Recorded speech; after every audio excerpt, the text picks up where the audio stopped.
Buenas tardes, bienvenidos a Encuentros en Mercurio Online, que se transmite cada miércoles a través de MOL TV. Mi nombre es Patricio Fishman, soy director de la Fundación FundaMental, que junto a la Fundación Abayú nos acompañan y apoyan en la actividad de esta tarde. Hoy conversaremos sobre la felicidad, tal como lo hicimos anteriormente, buscando evidencia del desarrollo de la resiliencia y del desarrollo de la espiritualidad. ¿Qué es y cómo vivir con felicidad?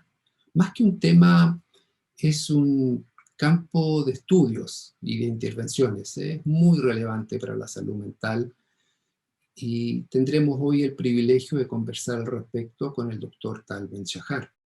Siendo médico psiquiatra, con mucha frecuencia escucho de mis pacientes y de muchas otras personas: yo solo quiero ser feliz, o quiero que mi hijo y mi hija sean felices. Y si bien parecieran frases algo superficiales o frívolas, son en esencia nuestro motor de vida. Es el anhelo que nos brinda un propósito vital. ¿Qué es la felicidad? ¿De qué factores depende la felicidad? Martin Seligman, hace unos 20 años, es el pionero en fundar la psicología positiva como una rama de la psicología general, pero trascendiendo del usual tratamiento de enfermedades psíquicas para fundar una base de búsqueda de evidencia científica de los factores que generan bienestar y felicidad en las personas. El doctor Shahar es uno de los científicos que más ha contribuido y más ha trabajado en el campo de los estudios de la felicidad. Él es psicólogo y fue alumno y profesor de la Universidad de Harvard, donde enseñó una de las cátedras más populares, si no la más popular en la historia de esta universidad. Él también es un conferencista internacional y autor de numerosos libros que han sido traducidos a todos los idiomas y leídos por millones de personas. Recientemente, el doctor Shahar también ha sido el cofundador de una academia de estudios científicos y multidisciplinarios sobre la felicidad. Well, for our audience, you probably know Tal Ben-Shahar, but Tal, I understand that you studied at Harvard, which is a rather good university. I think it's close to Yale, isn't it? Yale? Yeah, it's they're close. And I guess you studied philosophy and psychology and obtained your PhD in organizational behavior. And then you taught probably the largest and most popular classes in the history of the university. Positive psychology and psychology of leadership. That's right. Right? They were the largest courses at the time. At the time, okay. Well, they've been surpassed. Well, what can we say?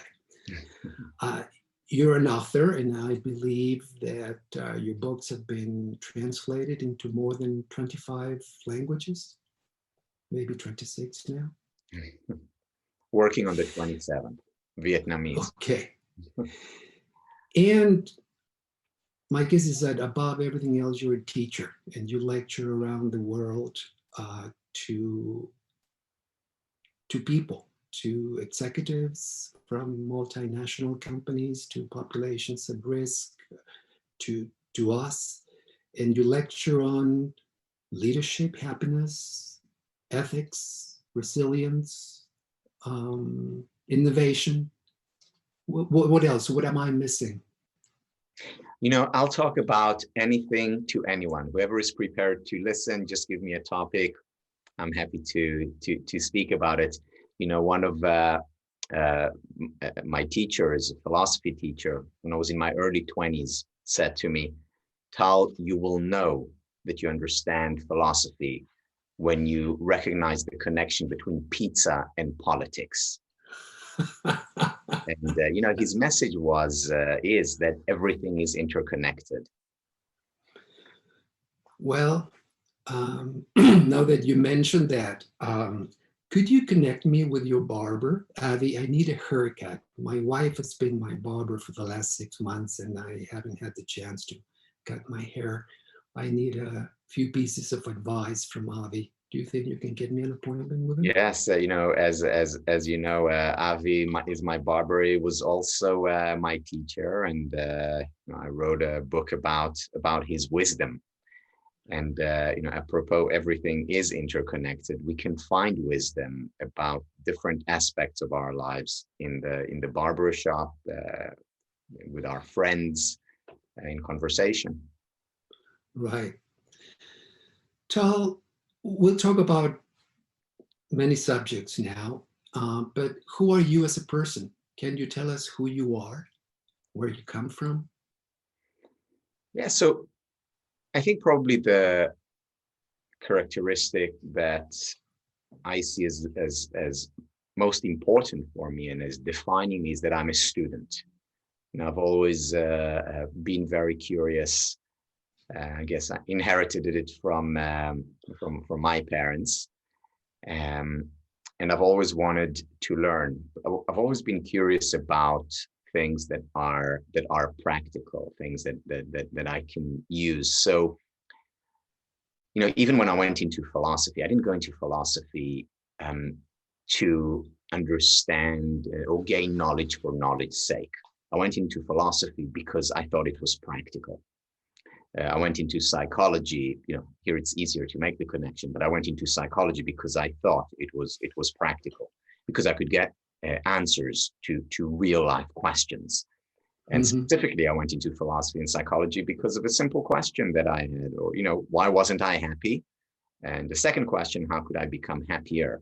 And it's within these two disciplines that I first sought the answers. Later on, I realized that in so many other disciplines, whether it's neuroscience, whether it's literature, or whether it's theology, we can find many of the answers. Sometimes when we are in the road of life, we can look back and see where we have been, where we come from, and things sometimes make sense. Sometimes they don't. What aspects of your life, of where you were born, your family, your parents, you think contributed to the roads that took you where you are? Yeah, so probably the most defining, well, as for most people, the most defining period is my childhood. And I was raised in Israel, in the city of Ramat Gan, which is just outside Tel Aviv. But I guess you can say that about any city in Israel, just outside Tel Aviv. It's so small. And I was raised in an Orthodox family. So the first book that I read was the Torah, the Bible. And then I studied got a religious education, which I see, until today is a very good foundation, because a lot of the research that I encounter today, I can find a source in the traditional texts, in the traditional books. Then my family moved to South Africa when I was 9 years old. That was also a very defining experience. This was apartheid era South Africa, and apartheid was primarily, of course, discrimination against the Black and Indian communities in South Africa. However, there was also a great deal of anti-Semitism, which we experienced as children, and I would get into fights almost daily, being called a bloody Jew, and that made me, of course, very unhappy. That was an unhappy period in my life, in my childhood. But I think it also made me tough in some way, because I had to deal with things like that as a child. Mm-hmm. We eventually we left South Africa 5 years later, and one of the things that I'd gotten out of that experience, I mean, I got a lot out of it, but one of the things was that I picked up squash as a sport, and that became my life. It was the most. I remember when I was 16, thinking, having the following thought, which was, what am I going to do when I can no longer play squash? You know, what meaning is my life going to have without squash? And I was already planning, you know, what's going to happen when I'm 30 and have to retire. So that was, you know, everything for me. Let me stop you for just a second. It was your life because you enjoyed it, or it was your life because you were so good at it? Well, it was, it started actually as me finding refuge. You know, squash is a sport that you can play by yourself. You can just hit the ball up and down the wall, which is what I did for many, many hours each day. So, you know, living in South Africa, being quite lonely, then it was a refuge. It was something that I could do, and relatively quickly discovered that I could do it quite well. Okay. And I became better, and you know, started participating in championships, and that reinforced my desire to continue playing squash. And it was, you know, whenever I went on the court, it felt like I was in flow. I was transcended. I see. And then you became a national champion, didn't you? Yeah, then when we moved to Israel, I became the national champion at 16. It was also then that I graduated from high school, and had 2 years before I had to enroll in the military in Israel. And I spent those 2 years in Europe, primarily in the UK, where most of the top squash players in the world played. So people came from Pakistan. I played with John Shurkan, who was world champion at the time. Played with British players, with players from India, one or two from Latin America. So we all got there and we trained and played tournaments, traveled around primarily Europe. Were you proud? Were you happy to be a national champion and playing with the best players of the world? Yes and no. So yes, I was. I enjoyed the competition. I certainly enjoyed winning. At the same time, there was always a knot in my stomach. You know, so it meant there was stress and pressure that manifested itself physiologically, and it did go away sometimes, but only after you know, a good win, or after an exceptional training session, or, you know, something needed to happen for the knot to go away. But even if that something did happen, that knot quite quickly returned. So, you know, this period, and I guess my whole childhood was dominated by a few things. First of all, by a very strong ambition. You know, I wanted to do well. I wanted to be the champion. I wanted to be the best student. And at the same time, along with that, or part of it, was also a very strong fear of failure, which I think was responsible for that perpetual knot in the stomach, this constant pressure. I see.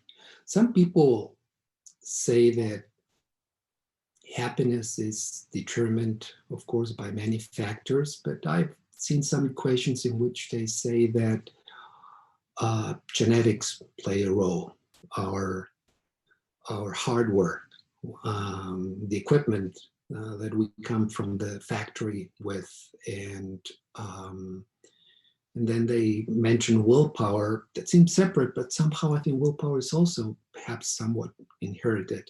And then they say circumstances of life. What's your take on that?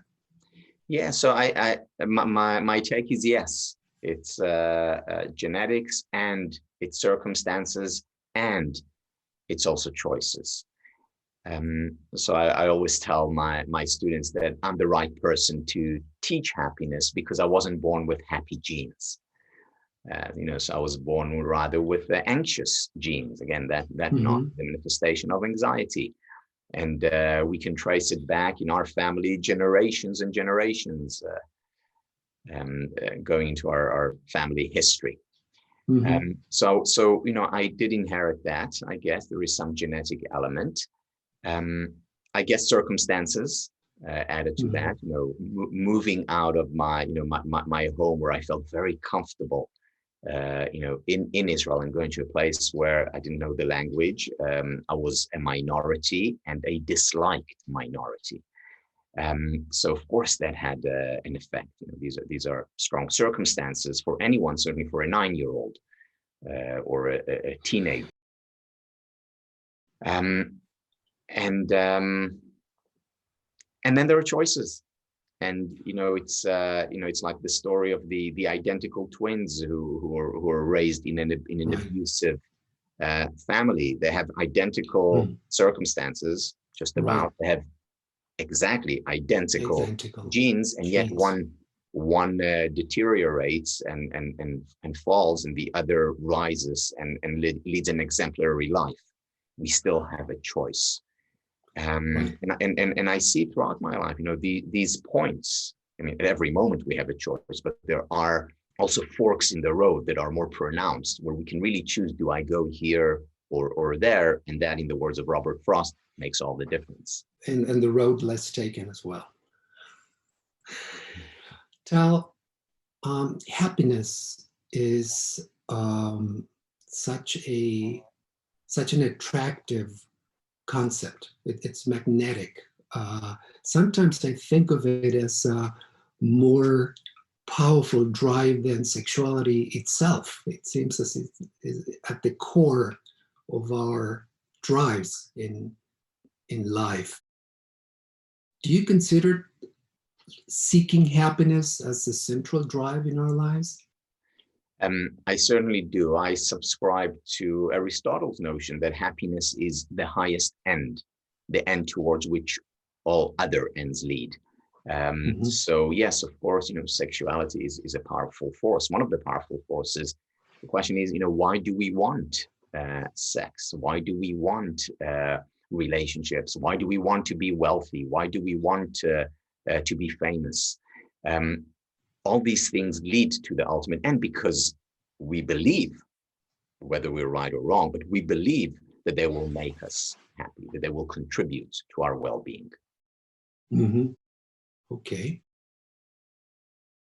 Well, how would you understand the fact that if we're born with certain predispositions to perhaps be shy, inhibited, a little pessimistic, we could change that, given the fact that some people classify in general our mindset, our psychological functioning as either constrained or unconstrained. Okay, so we're born with certain temperamental bricks and we cannot change them. These are our flaws. And some other people say, no, of course you can change them. This is just part of you, but you can model and change that. What's your take on that? Yes. So again, my answer is yes, meaning I think there are certain things that we cannot change. There are certain constraints that are basically part of who we are. And yet there are also many things that we can change. And two things about that. First,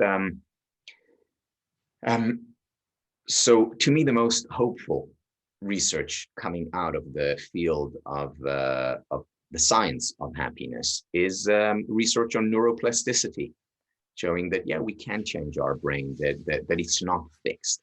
And we can change our brain in significant ways, certainly in ways that make us less anxious or calmer, happier. And yet, Karen Horney, who was a psychoanalyst, a student of Freud in the early part of the 20th century, wrote a lot about neuroses. And what she wrote, and again, she didn't have brain scans then, but she wrote it from experiences, that neuroses never really go away. They can weaken, we can circumvent them, they never really go away. And one of the neuroses that she spoke about was perfectionism. So, if I struggle with perfectionism, my struggle is very different than it was at the age of 16. However, those neural pathways still exist. They're still there. And I still have the inclination to fear failure, to be overly sensitive and defensive. The difference between now and when I was 16 is of course, first of all, awareness. And second, there are alternative neural pathways that I've created over the years, because again, the brain is plastic.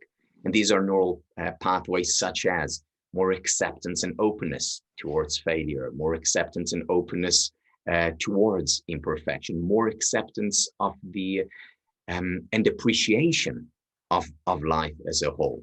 And these are things that that were cultivated over time through work. Well, that's very important, because you're talking about acceptance, which means that if you're really conscious and you search in your mind and you know yourself, and you look into some of the feelings, some of your traits, and you become aware of them and you tolerate them and you accept them, then maybe you can do terms with them, and then maybe you can work and change them. Yeah. But it's a process. It's a process, and the first step in that process is acceptance.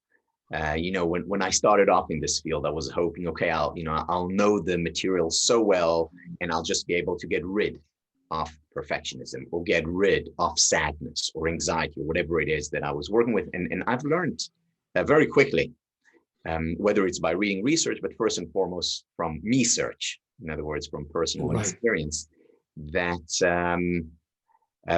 first and foremost, I need to accept the painful, the parts that I don't like. I first need to accept them, embrace them, and then I can move on. One of the poems that speaks very deeply to me is by Rumi, the Sufi poet. And back in the 13th century, he wrote about the guest house. And he wrote about how we should invite as guests all painful emotions, all unwanted thoughts. We shouldn't fight them. We shouldn't reject them. We should bring them in, even the painful ones, because there are messages from the beyond, in his words. And I like that, and I embrace his message. And you also talk about this pipeline, figuratively speaking, that if you block negative emotions, sadness, anxiety, envy, jealousy, hatred, what happens? Well, you see, we have one pipeline, and all emotions flow through the same pipeline. There are guests in the same region. And if we block, if we reject one set of emotions, we're inadvertently rejecting all emotions. Golda Meir, Israeli prime minister in the 1970s, once said, "Those who cannot weep with their whole heart cannot laugh either." So it's two sides of the same coin. We need to be able to weep, to laugh. We need to be able to experience sadness if we are really to rejoice. We need to experience envy, experience it if we are to love truly. And experiencing these emotions doesn't mean acting on them. It simply means that to experience them, to allow them to flow through us. So one thing is to feel, to think, and something very different is to act. You talk about mindfulness directly and indirectly, and a metaphor comes to my mind about mindful eating. When you look at the shape, the form of what you're eating, the colors, and then the consistency of what you're eating, and the taste, whether it's sour or sweet, or if it's bitter.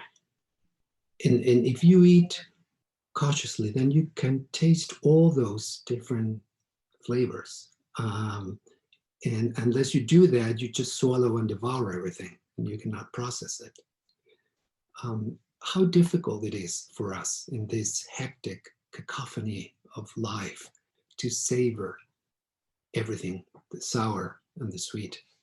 Yeah, it's interesting you're asking about this, the topic that I'm most engaged by these days. Mm-hmm. And I'm saying this morning, this is what I read, and what I'm going to read after this conversation is about the slow movement. So the idea of the slow movement was popularized by Carl Honore, who wrote a book in praise of slowness, and also has a very well-known TED lecture. And Carl Honore talks about the slow movement first and foremost in eating. That's where it started, and no big surprise, it started in Italy. He talks about slow living. He talks about slow lovemaking and sex. And he talks about the slow movement in every area of life and how important that is. Because today we're about, fast food. We're about, quickies. We're about fast relationships. And we're not appreciating the depth in each moment, the depth in each bite, the depth of each relationship. And it's unfortunate because life passes us by. As Henry Thoreau, the North American philosopher, wrote back in 1840, that life is too short to be in a hurry.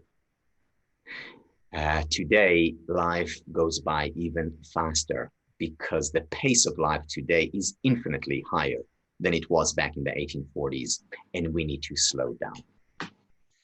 You mentioned a few of the ingredients that this very complex mixed stew of happiness need to have. And you talk about simplifying, which has to do with what you're saying. And you bring up an incredible example about liking Whitney Houston and Beethoven. I don't know if you can tell us more about that. Sure. So, my favorite song in the world is Whitney Houston. My second most favorite piece of music is Beethoven's Fifth Symphony. And I really enjoy listening to both pieces of music. However, what if I brought the two together? What if I tried to listen to them as one? Because I wanted to get more done, be more efficient, not waste my time, quote unquote, first listening to that and then to that. Well, what I would have is not double the pleasure. I will have much more than double the pain, because it will be cacophonous. In other words, when we want to enjoy something truly, we need to be focused on it. In other words, we need to introduce more single tasking into our lives rather than multitasking. And this is not the way most people live life today. We are trying to do more and more things in less and less time. And we end up not enjoying, not deriving pleasure from anything. I think about even meals with families or with our friends. I so often see people, on the phone at the same time, or, the TVs on in the background, and we fail to derive maximum pleasure and joy and meaning from these inherently joyful, pleasurable, and meaningful experiences because we're bringing too much into the experience. Simplify, slow down. I think that should be the mantra of modern day living. What role do expectations play in this process? So I'm often asked, what did you learn that is new today that you knew, say, 10 years ago or 15 years ago when I was teaching the class at Harvard for the first time? So what's new in your world? And what's new is something that is old. And what's new is my relationship to expectations. So in the past, and not so distant past for me, I thought that high expectations were good, period. After all, I knew about all the research on the Pygmalion in the classroom, for instance. Have high expectations of students and they will live up to your expectations. Low expectations, they will underperform. I know about the expectations for athletes. A lot of research showing that high expectations will lead to more success in the long term. So everywhere I looked, high expectations was good. Over the years, I've realized that our understanding of expectations needs to be a little bit more nuanced, especially when it comes to happiness. Because having high expectations in regards to happiness is not necessarily a prescription for happiness. With success, yes. With happiness, not so. What we need with happiness is realistic expectations. So for instance, if my expectation is that once I become an expert in happiness, I will be happy all the time. I will experience a constant high. My life will be devoid of sadness or anger or disappointment or envy or frustration. If that is my expectation, I'm inevitably going to be disappointed and frustrated. Not only that, all these painful emotions will only intensify and I'll have more of them. You know, in Buddhism, in Judaism, and today in modern research, there's a lot of talk about two levels of suffering. The first level of suffering is suffering that we all experience, and on a day-to-day basis. There are difficulties, there are hardships, there are disappointments, frustrations. It's natural. That's the first level. That's inevitable. The second level of suffering comes when we reject the first level. When I say to myself something like, hey, you're an expert on happiness, you shouldn't be anxious. Hey, you're a good person, you shouldn't be envious of your best friend. When I say these things to myself, then the level of suffering intensifies, it grows. This is the second level, and this is not inevitable. Here we have a choice. Do we accept and embrace the first level, or do we reject it? I see. And that has to do with expectation. Do I expect a constant high? Do I expect a life devoid of anxiety? If I do, I'm subjecting myself to unhappiness. Or I go into a relationship and my expectation from the relationship is that we'll live happily ever after, just like they do in fairy tales. Well, I'm bound to be disappointed because in every relationship, after the honeymoon phase, that is, there's bound to be conflict and disappointment and frustration and anger. It's part and parcel of the best of relationships. And if my expectation is that my relationship will be devoid of it, or if our expectation is that we're bound to be disappointed, frustrated, and unhappy.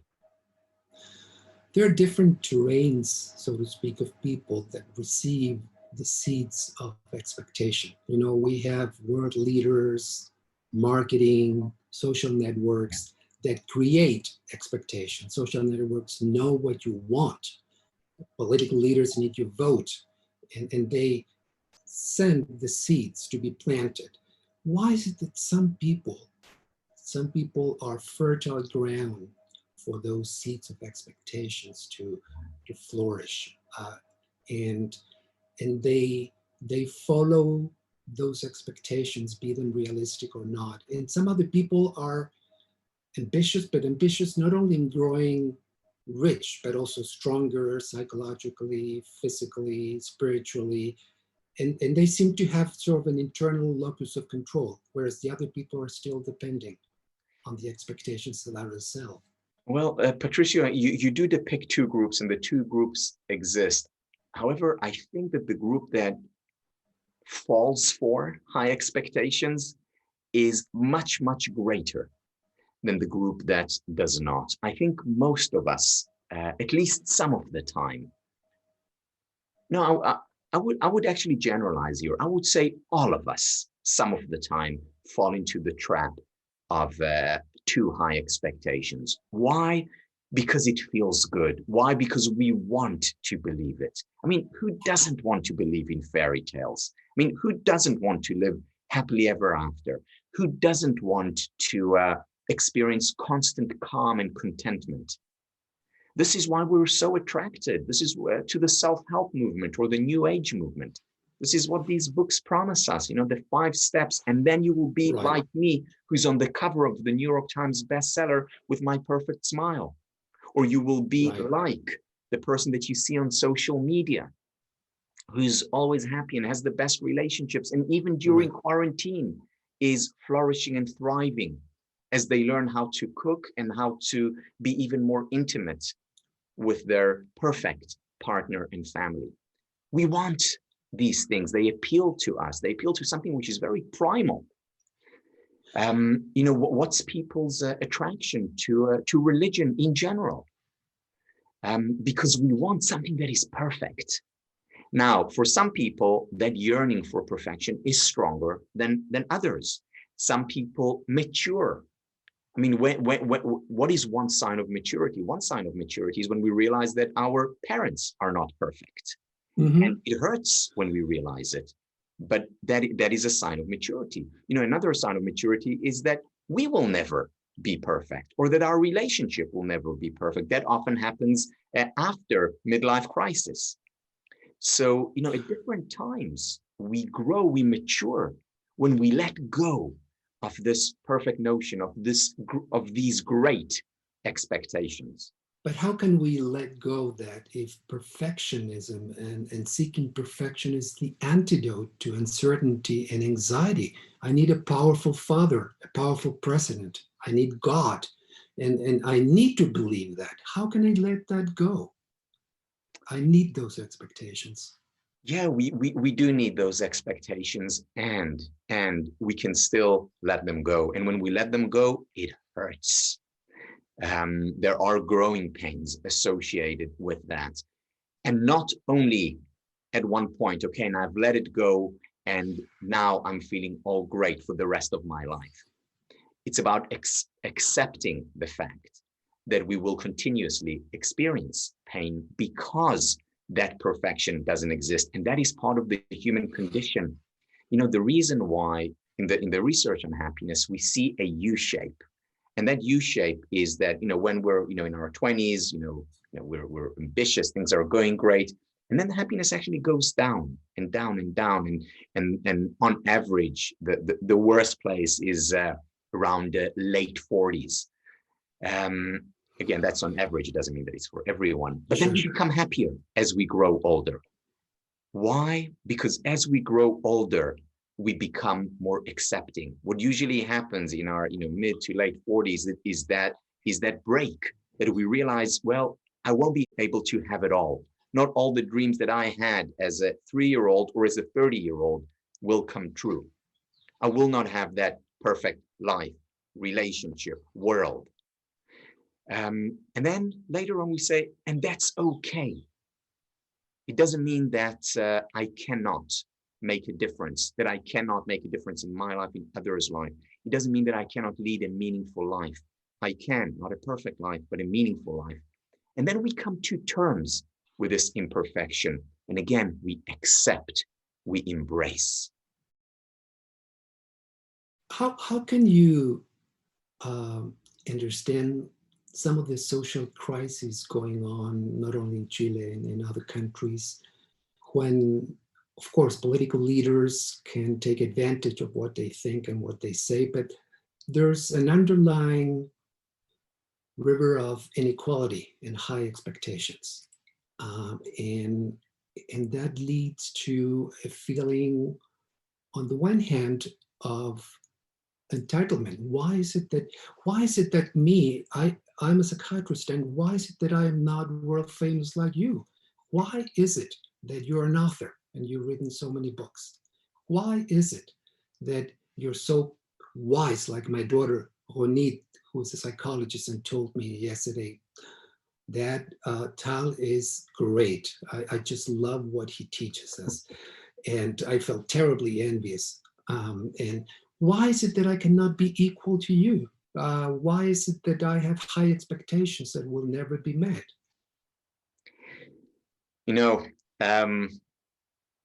Let me share with you a story, which I think is the best lesson that I learned about raising children. And So David is our eldest son. He's just turned 16. He was born in Boston. He was born at 1 a.m. And at around 7 a.m., our doctor comes into the room, checks up on Tammy, my wife, checks up on David. For some reason, he doesn't check up on me. They were doing just great. And then he leaves the room. But before he leaves, he says one more thing. He says, over the next few months, you're going to experience every single kind of emotion to the extreme. You're going to experience extreme joy and extreme frustration, extreme anxiety and extreme love, everything to the extreme. And he said, it's fine, it's normal, we all go through it. And he left. And it was the best advice that I got about child rearing and also beyond child rearing. Why? Because after about a month, I started to feel some envy towards David. Why? Because for the first time since my wife and I had been together, and we had been together since the age of 14, for the first time, here was someone who was getting more attention than I was, no matter how much I cried. Now, normally I would have said to myself, Tal, that's terrible. What a hypocrite. You feel envious towards your own flesh and blood? But because I had the doctor's voice in my head, saying it's fine, it's natural, we all go through it, giving me the permission to be human, I allowed that emotion to flow through me and then could choose the most appropriate course of action. Okay. So you're telling me that I can be envious and at the same time admire you as a person and a professional and care for you at the same time? Can I simultaneously feel all those? I'm saying more than that. I'm saying that you'll inevitably feel envious towards some people. You know, I feel envious sometimes towards my students. You know, I see some of my students who are incredibly successful or have an incredible, fill in the blank. And I say, why don't I have that? Again, the difference between the way I saw it in the past and the way, I see it today is that in the past, I would say to myself, Paul, you shouldn't have these emotions. In other words, reject them. In other words, second level of suffering. Whereas now I look at these emotions and I say, oh, I'm human. How nice. And you've heard me say this before. I always joke that there are only two kinds of people. Well, it's actually not a joke. There are two kinds of people who don't experience painful emotions: psychopaths and dead people. And I really say to myself, even today, wow, great, I'm not a psychopath and I'm alive. So I, in a way, I even make a little bit of fun of the experience, even though, don't get me wrong, it's not fun for me to experience envy toward my, baby boy or towards a student or a best friend. However, it's about having realistic expectations. I'm a human being, and therefore I'll continue to experience, for as long as I live, envy and anxiety and sadness and frustration and anger and disappointment. These are all human emotions. If you're able to identify those emotions and you're able to tolerate them and accept them and then process them, does that mean that you're able to forgive people as well? Are those ingredients important in that process? Yeah. Yes, I didn't make this connection to forgiveness. I think you're spot on. Why? Because how we treat others is very often a reflection of how we treat ourselves. So my perfectionism, yes, it hurt me a great deal, certainly as a child and growing up. It didn't just hurt me, it also hurt the people closest to me, because these were also my expectations from them.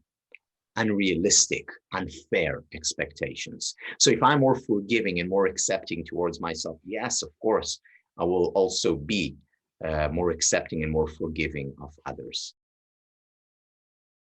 And will that process also help us, that process of becoming aware and tolerating, accepting, coming to terms with it, will it help us be more grateful?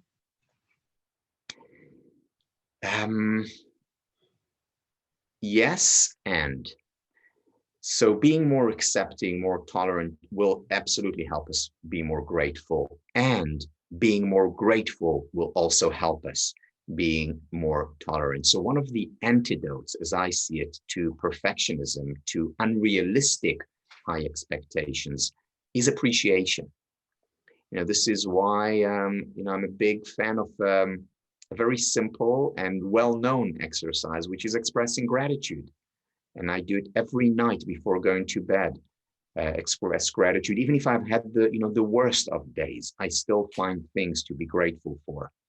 And again, this going back to my upbringing in Judaism, the first word that you say in the morning is grateful.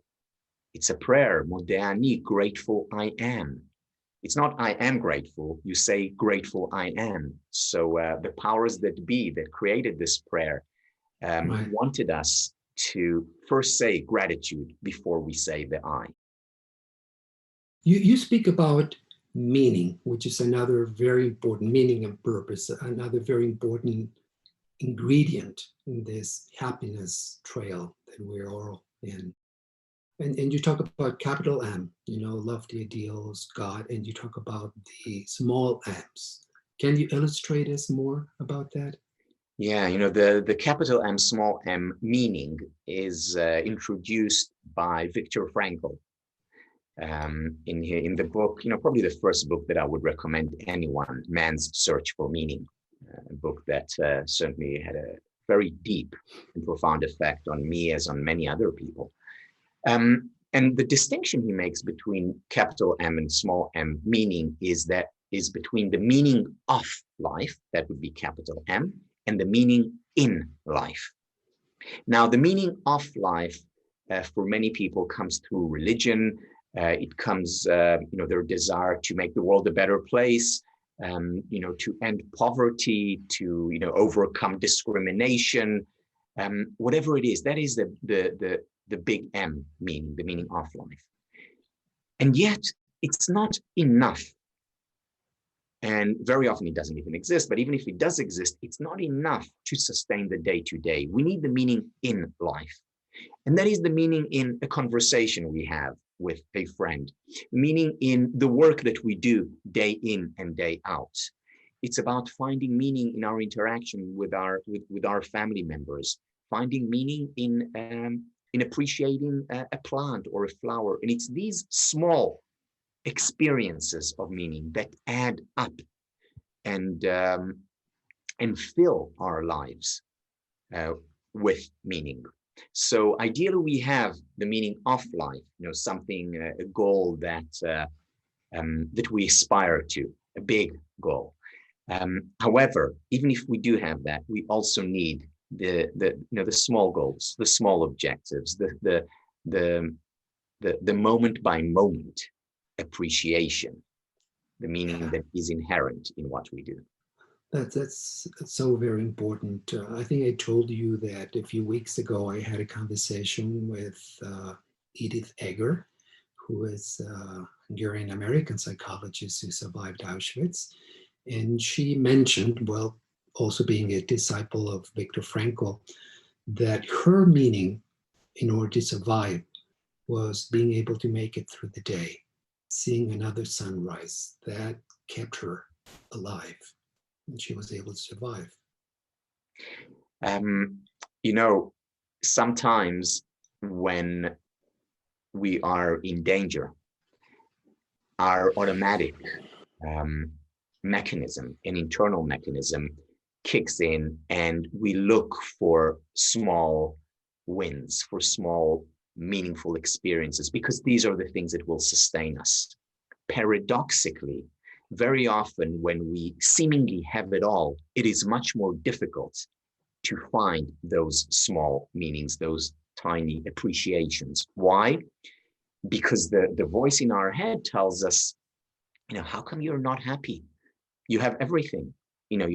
Look, in the middle of a pandemic, you have food on your table, you have some level of security. How come you're not happy? How come you're feeling a sense of meaninglessness?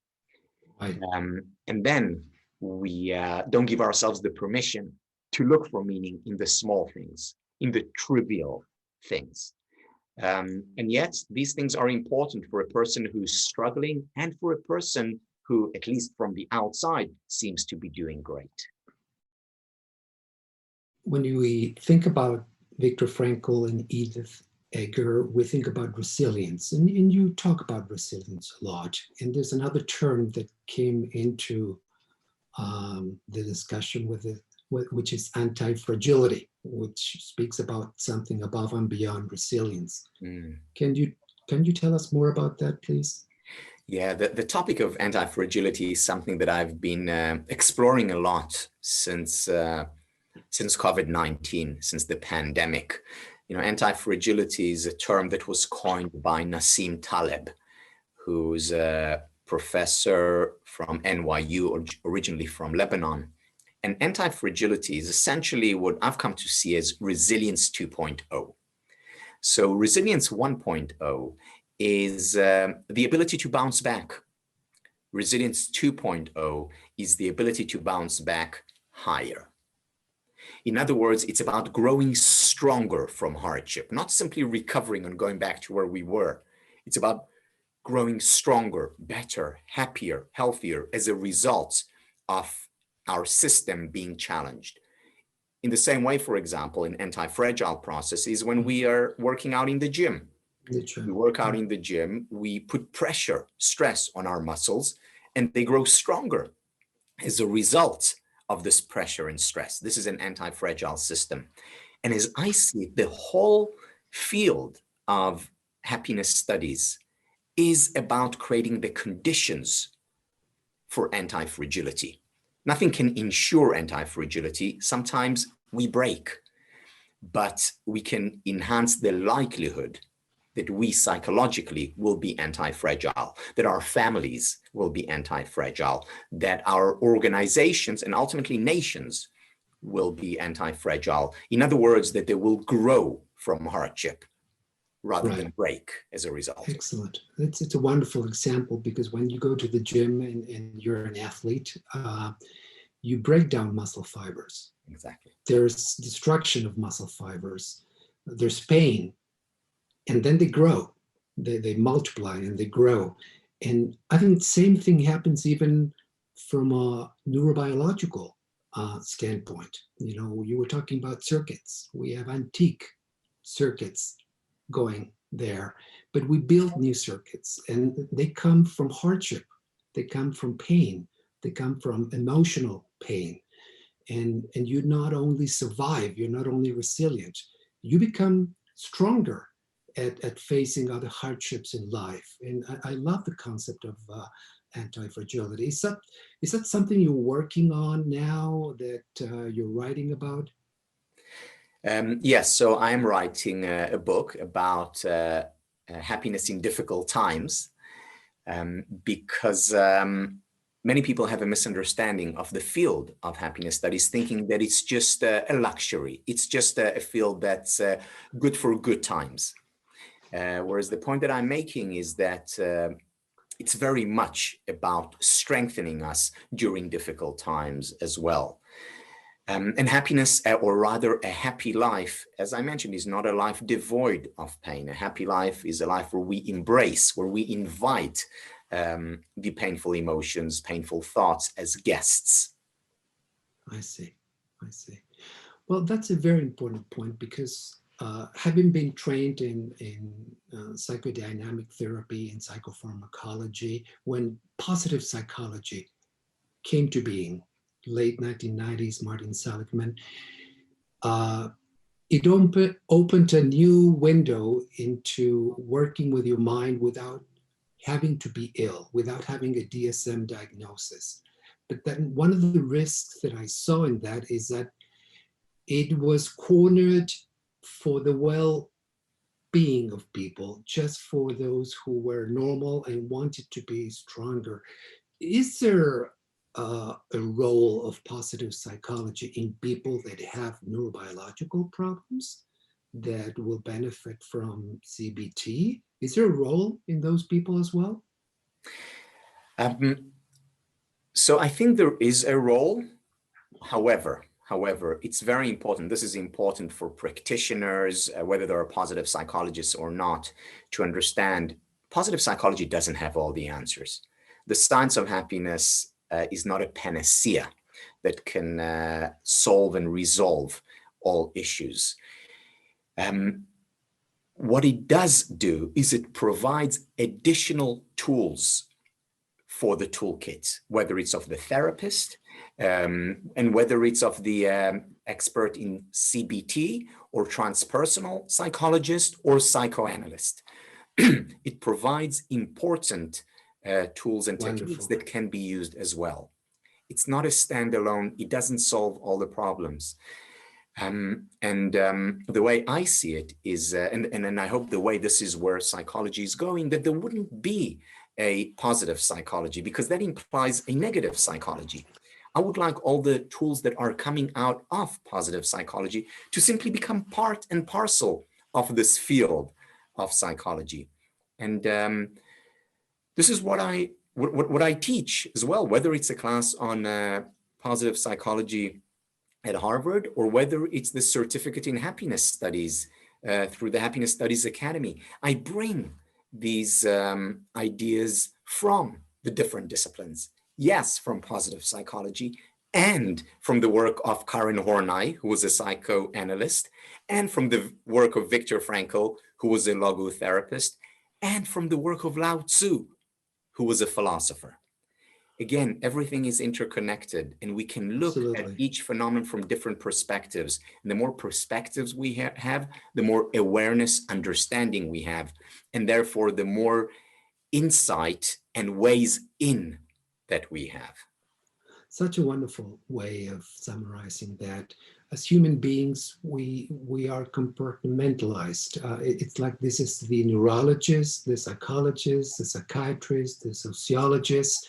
This is CBT, this is psychoanalysis. And it's like we have so much difficulty in this struggle of integrating things. I must confess that many patients that I see are receiving medication from me, some sort of psychotherapy, but it's seldom that someone leaves my office without a recommendation for physical exercise, good nutrition, good sleep, meditation. Find spirituality. I don't know if you're going to pray to the east or to the west or to the cross. Why can that not be integrated in general? I couldn't agree more. You know, one of the turning points, you know, we talked at the beginning about how there are certain forks in the road less taken. So one of my forks in the road happened 5 years ago, and I was on a flight. I used to be on many flights, not anymore, at least not for a while. And I was on a flight and feeling very tired and, you know, just about to fall asleep, but too uncomfortable to fall asleep. And suddenly a question came to mind. And the question was, how is it that there is a field of study for psychology, for philosophy, there's a field for history, economics, business, medicine, you name it, but there is no field of study for happiness. So yeah, there is positive psychology, but that's just the psychology of happiness. What about what philosophers had to say about happiness, like Lao Tzu and Aristotle? What about what theologians had to say about happiness, the different religions? What about what economists and writers like Marianne Evans and Shakespeare, Chinua Achebe? What about what films can teach us about happiness? And I resolved at that moment to help create a field, an interdisciplinary field of studies that looks at happiness from the perspective of psychology, of course, and philosophy and history. And by the way, in psychology, not just positive psychology, also psychoanalysis and transpersonal and humanistic. And from the perspective of economics and literature and neuroscience and so on. Do you think there's a link between being happy and being peaceful, peace of mind? And then I'll tell you why. Yes, there is a connection. And I think most people, I certainly did, have a fantasy that they can reach nirvana, total contentment and peace. To be honest, I don't think it's possible. I think that it is an unrealistic expectation. Mm-hmm. That yes, there are sometimes when we navigate through life, we go through quiet waters, but very often we also go through treacherous waters and through storms, and they're inevitable. So maybe if we go on and meditate, 8 hours a day in the Himalayas, away from the world, or at least most of the world, then maybe we can experience more nirvana and more calm and more peace than we can when we go to work, every day, and when we have a family and relationships and politics on our minds and hearts. But I really don't think it is realistic to experience this constant Mm-hmm. peace. What I do think and believe is that we can experience peace more of the time. That we can, and this is part of becoming happier. It's Right. like when people ask me, Tal, are you happy? My answer is, well, I'm happier today than I was 30 years ago. I certainly hope to be happier, 10 years from now. So it's a process, and it's the same with peace. We can experience more peace than we experienced 10 years ago, and Right. we can strive for more and more peace as we grow, as we mature. Sometimes, even if it's not realistic and we may not see it in our lifetime, the struggle to find meaning in trying to, for instance, research and intervene in the factors that lead to a child's good mental health and therefore peace of mind and therefore a good way of relating to the world, to the family, to the community, and even in between communities that are rival. It's a goal of people that are scientists that are studying into which factors can be stimulated so that the child can become healthier and a bearer of peace. As you say, it's very difficult. Probably we're not going to get there, but the process itself is so meaningful, and many people are involved in doing that. Yeah, when it comes to raising children, when it comes to developmental psychology, one of the people I very often turn to is Donald Winnicott, the British child psychologist. And Donald Winnicott talked about the importance of the good enough mother. Right. Now, he talked about the mother because in the 50s, when he wrote, it was mostly the mother who took care of the children. But today, more and more fathers, thankfully, are involved in raising children. So his idea of the good enough mother certainly applies to the good enough father as well. And I think it is such an important concept on so many levels. First of all, in terms of expectations, the expectations shouldn't be to be the perfect parent where you do raise your child so that they become, perfect adults. The expectation is that good enough is good enough. But the other reason why he talks about good enough is because he says, what would a perfect parent look like? Would it be a parent that is always perfectly attentive to the child's needs and wants? Is that a perfect parent? Well, would that child grow up to be a mature adult who is able to deal with hardships and difficulties if all their needs are catered for perfectly by their parent? Probably not.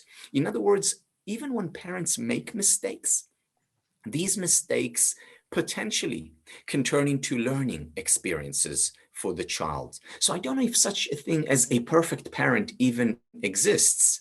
Because if it did, it wouldn't be perfect. It's an inherent contradiction because you want your child to struggle. You want your child to go through hardship. In the words of another great educator, Maria Montessori, you don't want to do for your child what the child can do for him or herself. In other words, if the child can struggle through pain and overcome that pain themselves, you don't want to resolve it for them. You want them to go through it. If your child has a conflict in school and the child can solve it themselves, you want your child to solve it. You don't want to do it for them, to be that helicopter parent that takes care of everything. That's unhealthy. So the good enough mark for me is it's not a map towards being a good parent, but it's a compass. You know, a map would tell you exactly what to do. A compass would give you a sense of direction. Excellent. So yes, be good, be generous, be accepting, be embracing. Above everything, be loving, or below everything, be loving. And also be more forgiving towards yourself and towards your children. And I think this is the role model that children need. What's the role of service in helping other people? Could we teach those children you're talking about not to just look after themselves, but also to help others? Yes, and there are two primary ways of doing it. And first of all, why yes? Because helping others makes the world a better place. And that's certainly an important goal and objective for us as individuals, as far as I see it, for the field of happiness studies or psychotherapy. In addition, one of the most direct and powerful paths to happiness is by helping others. In other words, helping others is also about helping ourselves. They are two sides of the same coin. And that's an important topic to bring up in today's culture. Because in today's culture, there's a very clear schism, break between helping oneself and helping others. You know, you look at the word selfishness. You open the thesaurus and you look for words that mean the same thing as selfishness. And what do you find in the thesaurus? You find words such as bad, evil, self-interested, inconsiderate, harmful, immoral. These are the words that are associated with selfishness. On the other hand, you look at selflessness, and what words are associated with that? Moral, kind, nice, generous, good. Now, when you are immersed in this culture, and in our culture, selfishness is associated with negative things, selflessness with positive things, you say to yourself, I don't want to be all these negative things. I want to be moral, good, and therefore I need to be selfless. But there is an inherent contradiction here, because by our nature, part of our nature at least, is selfish. I mean, even the field of happiness studies is about striving for my happiness. So should I feel guilty about it because I'm being selfish? The answer is absolutely not.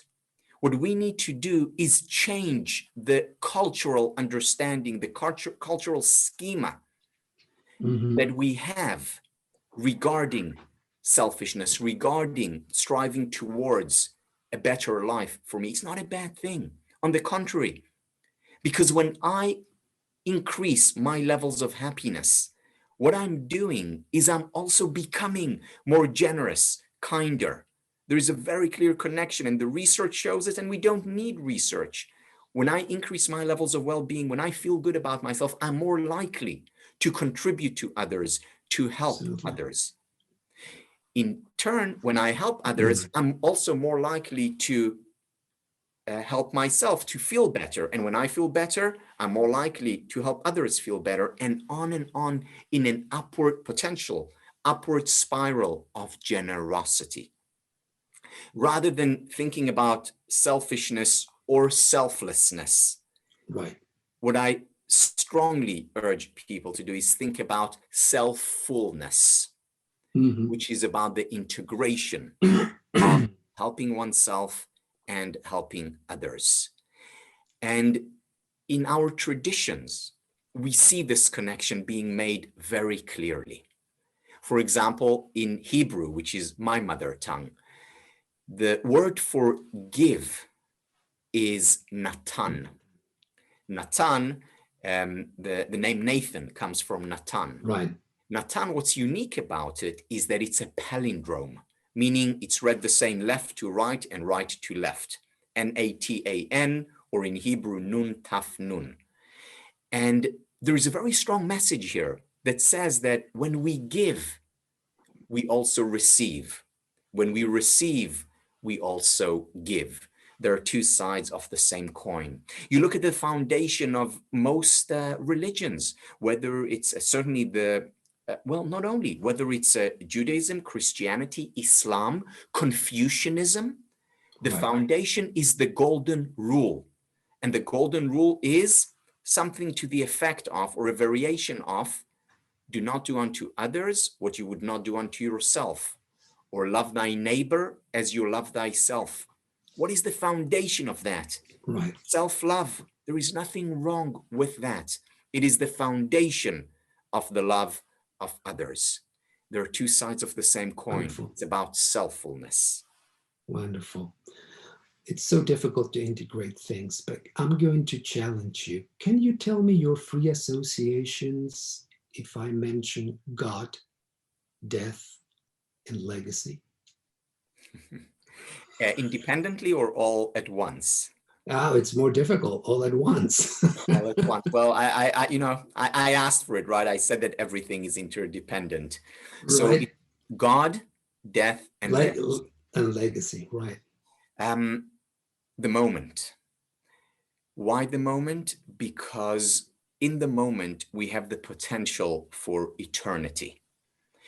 Because in the moment, everything comes together. The past, our aspirations to the future, our fears, our hopes, everything comes together into this moment. So in this moment of eternity, we do bring it all together. Wonderful. Since we are starting to end our conversation, and again, there's always this feeling of loss that comes about with separations, with death, and our need to perpetuate our lives. Like, for example, I'd like to have you insert a little file in your brain with our experience today so that it's there. So when we say goodbye, I'll have a sense that I continue to live in your mind. And when I'll die, I'd like to think whether I'm going to go to heaven or that in the minds of other people, there will be a little file that will say Patricio or Dr. Fishman. The last word was legacy. What would you like to leave here as a mark in the world when you're not here?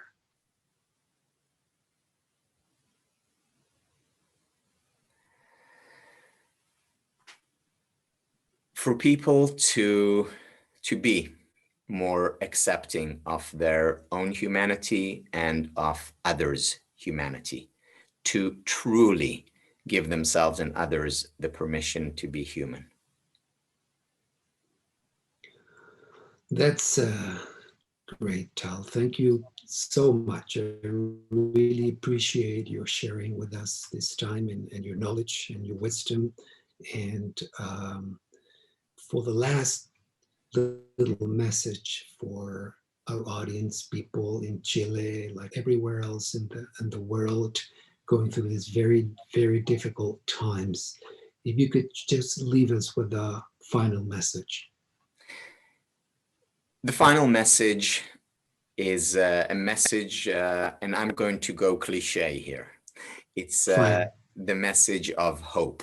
And the reason is because the difference between sadness and depression is that depression is sadness without hope. So hope is extremely important, and there is really place for hope. because we are a lot stronger than we think, because by our nature, we are anti-fragile.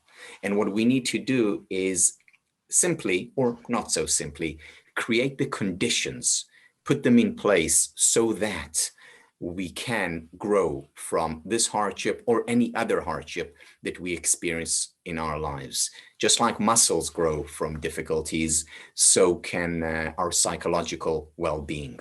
And these conditions, first and for anti-fragility, include things like allowing the free flow of emotions. They include spending time with people we care about and who care about us. And another condition is finding meaning, whether it's the meaning of life or the meaning in the day-to-day, learning to appreciate the small, significant, and